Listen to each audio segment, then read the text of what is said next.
Hi Bachapadi, very warm welcome to the channel. This is your super educator Shipra Mishra and I welcome you all in this NCERT line by line series. ये एक ऐसा series है जिसके अंदर हम word by word, line by line सारे का सारे टॉपिक्स जो है वो कंप्लीट करते हुए चलेंगे।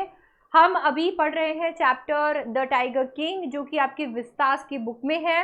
ये चैप्टर खुद एनसीईआरटी के अंदर सेवरल पार्ट्स के अंदर डिवाइडेड है और हर चैप्टर जो पार्ट्स में डिवाइडेड होगा उसे हम पार्ट्स में कंप्लीट करेंगे ताकि हम हर पार्ट को जस्टिस दे पाए, मतलब हर पार्ट के साथ जस्टिस कर पाए। कभी कभी क्या होता है कि सिर्फ इस चक्कर के अंदर कि पूरा का पूरा चैप्टर मैं आपको एक ही वीडियो के अंदर दे दूं, देयर आर चांसेस कि ठीक है उस पर्टिकुलर टाइम फ्रेम के अंदर उसे कंप्लीट करने के लिए किसी एक पर्टिकुलर पार्ट के साथ उसकी जस्टिस ना हो पाए। तो हम बिल्कुल भी यहाँ पर घास नहीं काटने वाले हैं, चाहे कितने भी पार्ट्स लग जाए। जितने पार्ट्स एनसीईआरटी ने बनाए हैं वो सारे parts line by line, word by word आप तक पहुंचेंगे। ये एक चीज़ है जो मैंने दिमाग में खास करके रख रखी है while making all these videos for you. ठीक है, so be rest assured and subscribe to the channel right away ताकि से आप भी ऐसे पूरे हिस्सा बन पाओ इस पूरे सीरीज का, जिसमें ना तो सिर्फ मैं, बाकी सारे एजुकेटर्स भी आपको एनसीईआरटी कवर कराने में लगे हुए हैं। ठीक है, तो चलो इसी बात पे शुरू करते हैं पार्ट 4। अच्छा, इससे पहले कि हम शुरू करें, देखिए आपके अंदर पोटेंशियल है और आपको बस उसको पहचान लेना है। अभी अपने पोटेंशियल को कर लेना है अनलॉक SDC 18 के साथ में। ये आपका मैजिकल कोड है जो आपको लगा देना है फटाफट से, अभी के अभी नोट डाउन कर लो इस कोड को कहीं पर भी। और आपको मिलने वाले हैं 25% ऑफ का फ्लैट डिस्काउंट आपको मिलने वाला है CBSE अनअकैडमी के सब्सक्रिप्शन पे। मतलब जो भी आपका सब्सक्रिप्शन वैल्यू होगा वो आपको 25% उस पर डिस्काउंट मिल जाने वाला है यूजिंग कोड SDC 18। पर ये मौका आपके पास केवल 17 जून तक का ही है, केवल 17 जून तक का है। तो आप बिल्कुल इस मौके को मिस नहीं कर सकते हो। अभी के अभी एकदम अपने पोटेंशियल को अनलॉक कर लो। 25% डिस्काउंट आपको जो है यहाँ पर मिल जाने वाला है, यूज कोड SDC 18। एक बहुत ही कमाल की खबर हम आपके लिए यहाँ पर लेकर आए हैं, क्योंकि क्या है ना, भरोसा है हमें अपने आप पर। भरोसा है इस बात पर कि अगर कोई एक चीज, कोई एक चैप्टर, कोई एक कॉन्सेप्ट आपको कवर कराएंगे तो इतनी शिद्दत के साथ में कवर कराने वाले हैं और इस तरीके से कवर कराने वाले हैं कि एग्जाम में अगर वो पूछा जाएगा तो आप 100% उसमें 100 ऑन 100 स्कोर करोगे। इसके साथ साथ में कहीं ना कहीं इस बात पर भी भरोसा है कि ऐसे कॉन्सेप्ट्स आपको पढ़ाए जाएंगे पूरी बारीकी के साथ में जो एग्जाम में आएंगे ही आएंगे। इस भरोसे के साथ ही हम लेकर आए हैं आपके लिए Unacademy assure. We assure to be with you to secure minimum 65% in class 10th boards. आपका लिमिटेड पीरियड ऑफर है आइकॉनिक सब्सक्रिप्शन पे। अगर आप 65% नहीं लेकर आते हो अपने बोर्ड्स में तो क्लास 11th का सब्सक्रिप्शन हमारे ऊपर है।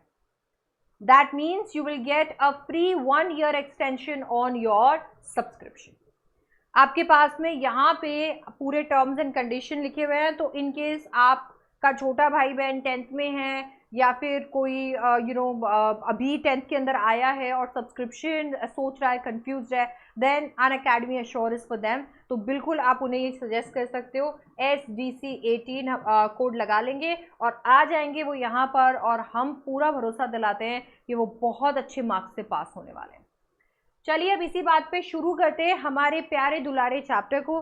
देखिए ये जो चैप्टर है, इस चैप्टर के अंदर अभी तक हम देख चुके हैं कि महाराजा ऑफ प्रतिबंधपुरम जो है वो ऑलरेडी एक ऐसे प्रिडिक्शन के जाल में फंस चुके हैं जिस प्रिडिक्शन का कह सकते हैं कि ना उसका होना उनके खुद के हाथ में था।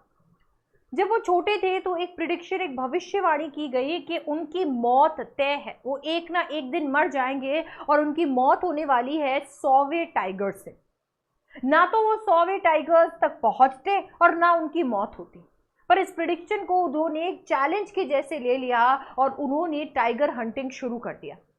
टाइगर हंटिंग के चलते बीच में जो भी रुकावट आती वो बिना सोचे समझे बस उस रुकावट को हटा देते। उनके और टाइगर हंटिंग के बीच में कोई भी नहीं आ सकता था, उन्होंने ऐसी कसम खा ली थी। अब देखते हैं कि क्या महाराजा 100 टाइगर्स मार पाएंगे या 100वां टाइगर उन्हें मार देगा। The maharaja's tiger hunts continue to be highly successful. Maharaja का टाइगर हंट जो है और हंट्स जो है वो बहुत ही ज्यादा सक्सेसफुल होने लगे। With in 10 years he was able to kill 70 tiger. लगभग 10 सालों के अंदर वो 70 टाइगर तो मार चुके थे। And then an unforeseen hurdle brought his mission to a standstill. 10 साल बीत गए, 70 टाइगर्स वो मार चुके थे और इतने में एक अनफोर्सीन हर्डल, यानी कि एक ऐसा प्रॉब्लम जिसे वो एक्सपेक्ट नहीं कर रहे थे, जिसे उन्होंने इमेजिन नहीं किया था कि उनके लाइफ के अंदर आएगा, उस प्रॉब्लम ने उनके इस मिशन को स्टैंड स्टिल पे ला दिया था, रोक दिया था। और वो प्रॉब्लम क्या था? वो प्रॉब्लम था the tiger population became extinct in the forest of Pratibandapuram. Problem ये थी कि प्रतिबंधपुरम के जंगलों के अंदर टाइगर की जो पॉपुलेशन है वो एक्सटिंक्ट हो चुकी थी। मतलब आपको प्रतिबंधपुरम के जंगलों के अंदर टाइगर्स नहीं देखने को मिलेंगे। तो जो फॉरेस्ट थे प्रतिबंधपुरम के वो खाली हो चुके थे, अब उनमें टाइगर्स नहीं थे। ये एक बहुत बड़ा प्रॉब्लम था, ये एक अनएक्सपेक्टेड प्रॉब्लम था। उन्होंने सोचा भी नहीं था कि ऐसा हो सकता है कि प्रतिबंधपुरम के जंगलों में टाइगर्स ही नहीं है। Who knows whether the tigers practiced birth control or committed harakiri?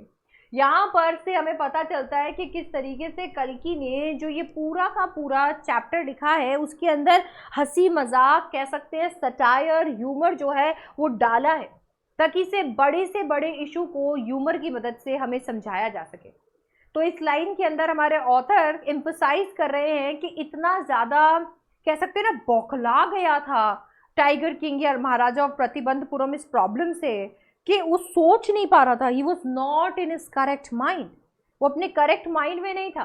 उसे ऐसा लग रहा था कि आखिर क्या हो रहा है, आखिर ऐसा कैसे हो सकता है? अरे तुम टाइगर्स को इस तरीके से मारते रहोगे तो आज नहीं तो कल एक्सटिंक्ट होंगे ही ना। इसमें इतना शॉक होने वाली क्या बात है, इसमें इतना सरप्राइज होने वाली बात क्या है? बट वो इतना ज्यादा सरप्राइज था, उसे ऐसा लग रहा था कि क्या टाइगर्स बर्थ कंट्रोल कर रहे हैं, क्या टाइगर्स ने बच्चे दो ही अच्छे, ये प्लान तो नहीं कर लिया है? हाँ, या फिर टाइगर्स ने नसबंदी करवा ली है कि नहीं बच्चे होने ही नहीं चाहिए, या फिर सारे के सारे टाइगर्स मिलके हाराकीरी कर रहे हैं, यानी कि टाइगर्स ने मिलकर मास सुसाइड कर लिया है कि बस हम तो इस टाइगर किंग के हाथ से नहीं मरेंगे, हम खुद अपनी जान देकर मर जाएंगे, अपनी जान खुद ले लेंगे। और simply ran away from the state because they desire to be shot by British hands alone? या फिर मेरे स्टेट से भाग गए हैं, प्रतिबंधपुरम से भाग गए हैं ताकि ब्रिटिशर्स के हाथों मर जाएं?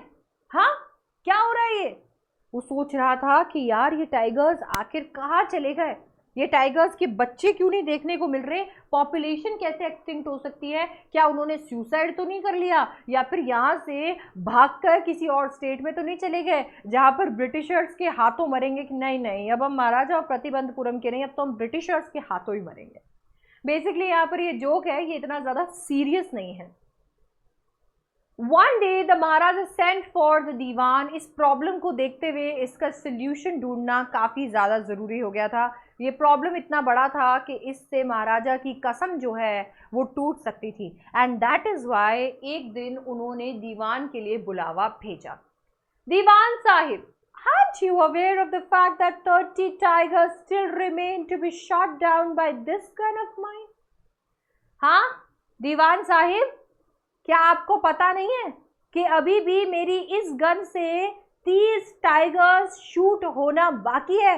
क्या भूल गए हो मेरी कसमों को कि मैंने क्या कसम खाई थी? मैंने कसम खाई थी कि 100 टाइगर्स मैं खुद मारूंगा, इससे पहले टाइगर मुझे मारे मैं उन्हें मार दूंगा। अभी मेरी इस गन से 30 टाइगर मरने बाकी है और आप क्या कर रहे हो? यार ब्रांडिशिंग हिज गन।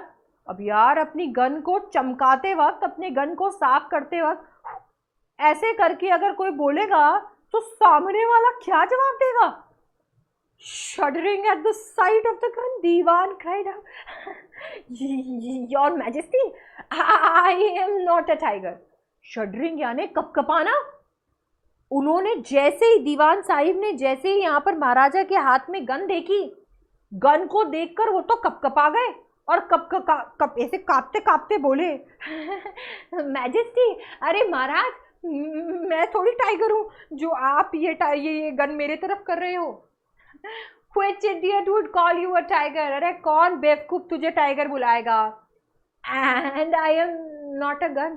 देखो ना सर, ना तो मैं टाइगर हूँ, हाँ ना मैं गन हूँ। आपके इस पूरे हंटिंग एक्सपीडिशन से मेरा कोई लेना देना नहीं है, मतलब ना आप समझ रहे हो? You are neither tiger nor gun, Diwan Sahib. I summoned you here for a different purpose. I have decided to get married. बोला अरे ना तो आप टाइगर हो ना आप गन हो।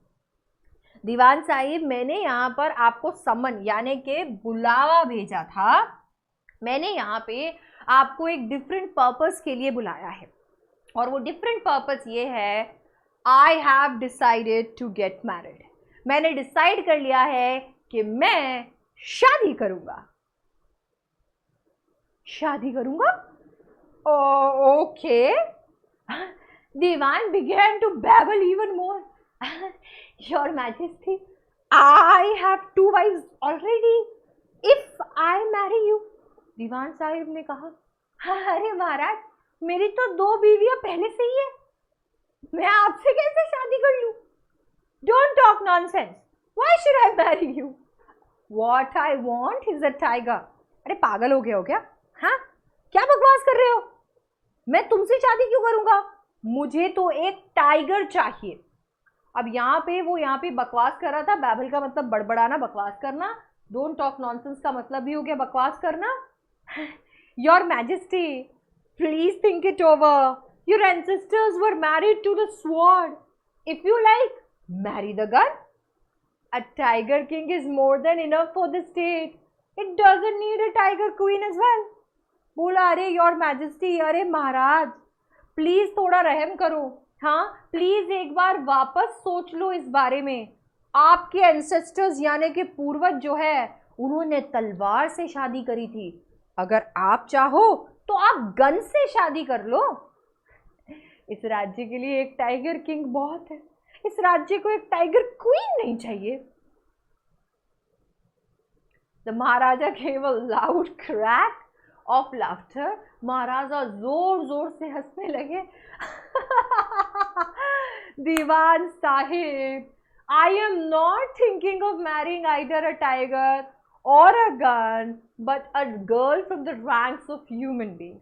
देखो ना तो मैं यहाँ पे किसी टाइगर से शादी करना चाहता हूँ ना मैं गन से शादी करना चाहता हूँ, मैं तो एक इंसान से शादी करना चाहता हूँ। देखो first you may draw up statistics of tiger population in the different native states. देखो सबसे पहले आप क्या करो, आप जितने भी बाकी स्टेट्स हैं जो ऐसे राज्य हैं हमारे देश के अंदर जो कि महाराजाओं के हाथ में हैं, ऐसे सारे के सारे राज्यों का एक स्टैटिस्टिक्स, एक डेटा निकालो। डेटा निकालना है आपको कि उनके अंदर टाइगर पॉपुलेशन कितनी है, यानी कि इन स्टेट्स के अंदर कितनी कितनी टाइगर पॉपुलेशन है, हर स्टेट का डेटा आप निकाल लो। Next, you may investigate if there is a girl I can marry in the royal family of a state with a large tiger population. और उसके बाद में आपने लिस्ट निकाल ली कि सारे स्टेट के अंदर कितने कितने टाइगर्स हैं, है ना। अब इसके बाद में हाईएस्ट टाइगर पॉपुलेशन वाले स्टेट की राजकुमारी से मेरी शादी करा दो। तो सबसे पहले तो ऐसी जगह ढूंढो जहां पर ज्यादा टाइगर्स हैं और फिर वहां पर देखो कि क्या कोई कुंवारी राजकुमारी है। अगर हाँ मतलब कोई कुंवारी कन्या यानी राजकुमारी है वहां पे, अगर हाँ तो मेरी उनसे शादी करा दो। अभी थोड़ा समझ आ रहा है। हाँ, दीवान followed his orders. He found the right girl from the state which possessed a large number of tigers. दीवान ने यही किया। दीवान ने एक पूरा स्टैटिस्टिक ड्रॉ किया, ऐसे नंबर्स निकाले। सबसे ज्यादा पॉपुलेशन वाले टाइगर वाला जो सबसे ज्यादा पॉपुलेशन वाला स्टेट था वहां से वो राजकुमारी को ढूंढे और उनसे उनका बिहा करवा दिया। महाराजा जंग बहादुर killed 5 or 6 tigers each time he visited his father-in-law. महाराजा जंग बहादुर एक टाइम यहाँ पर पाहे लागू ससुर जी करते और दूसरे टाइम ठुश करके 4, 5, 6 टाइगर्स मार देते। मतलब जितनी बार ससुर जी से मिलने जाते उतनी बार टाइगर्स मार के ही आते। In this manner, 99 tiger skins adorn the walls of the reception hall in the Pratibandhapuram palace. और इसी तरीके से 99 टाइगर स्किन्स यानी 99 टाइगर्स की चमड़ियां अडोन्ड यानी सजाई गई थी द वॉल्स ऑफ रिसेप्शन, सजी हुई थी रिसेप्शन हॉल के, जैसे दरबार होता है ना, उस दरबार के अंदर उनकी दीवारों पे 99 टाइगर्स की चमड़ियां लटकी हुई थी प्रतिबंधपुरम पैलेस में, प्रतिबंधपुरम के महल में। तो 99 टाइगर्स जो है वो मार चुके हैं हमारे महाराजा जंग बहादुर। अब खेल जो है वो एक टाइगर का है, या तो इस एक टाइगर को महाराजा मारेंगे या ये टाइगर महाराजा को। अब देखना होगा ये पार्ट नंबर 5 में। और अगर आप इस पार्ट को मिस नहीं करना चाहते हो तो तुरंत चैनल को कर दो सब्सक्राइब, और अगर वीडियो पसंद आया तो बिल्कुल इसे कर दो लाइक। अपने सजेशंस कमेंट में डालना बिल्कुल मत भूलना, और मैं आपसे मिलने वाली हूँ नेक्स्ट वीडियो में।